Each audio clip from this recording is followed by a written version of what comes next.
US cafe नावाचा चाळीसगाव शहरात कॅफेच्या नावाखाली एक गैरकृत्य चालू करण्याचं एक षडयंत्र रचून आणि तिथं तरुण मुला मुलींना सिक्रेट स्पेस द्यायचं असं एक मॉडेल गेल्या काही दिवसांनी चालू आहे. त्याचं तक्रार पोलीस प्रशासनाला आली होती.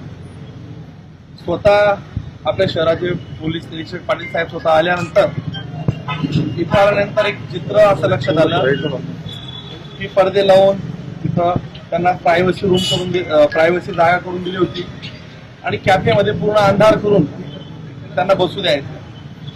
आता इथं फूड पाहिलं किंवा साहित्य दुसरं काहीच नाही. इथं चहा नाही, इथं कॉफी नाही, इथं नाश्त्याची काही व्यवस्था नाही, फक्त जागा त्यांना देणे असा प्रकारचा चालला होता. 6 मुलं आणि 6 मुली इथे सापडल्यात. खर तर मुलगी ही कोणाच्या घरची असे ना, तिची इज्जत सांभाळणं हे छत्रपती शिवाजी महाराजांनी शिकवलेली आपल्याला शिकवण आहे. त्याच्यामुळे त्यांची नावं पुढे न करता त्यांचं पुढे शैक्षणिक किंवा दुसरं काही नुकसान व्हायला नको त्याची खबरदारी म्हणून ते नावं आम्ही तर पाळणारच आहोत. पण त्या मुलांना प्रिव्हेन्शन म्हणून पोलीस प्रशासन कारवाई घेईल आणि स्वतः आज हे कॅफे आम्ही नगरपालिका, पोलीस प्रशासन आणि मी स्वतः सहकार्याने हे उद्ध्वस्त केलं.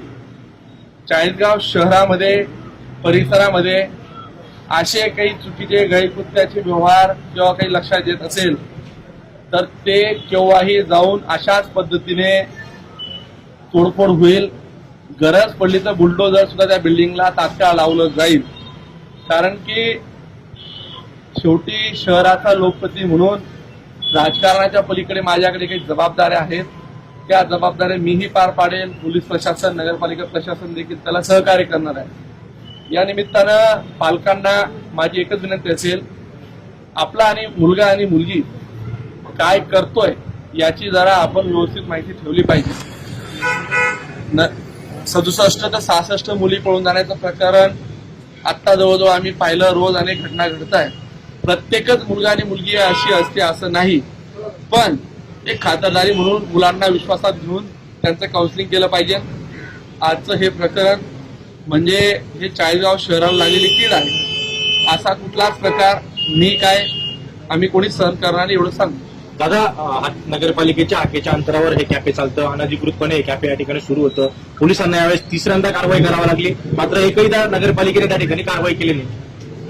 मागे एकदा ह्याच कॅफेवर मी स्वतः एकीकडे जे पाटील असताना आलो होतो त्यावेळेस ते बंद झालं होतं. मधल्या काळात पुन्हा अजून याचा पेव सुटला.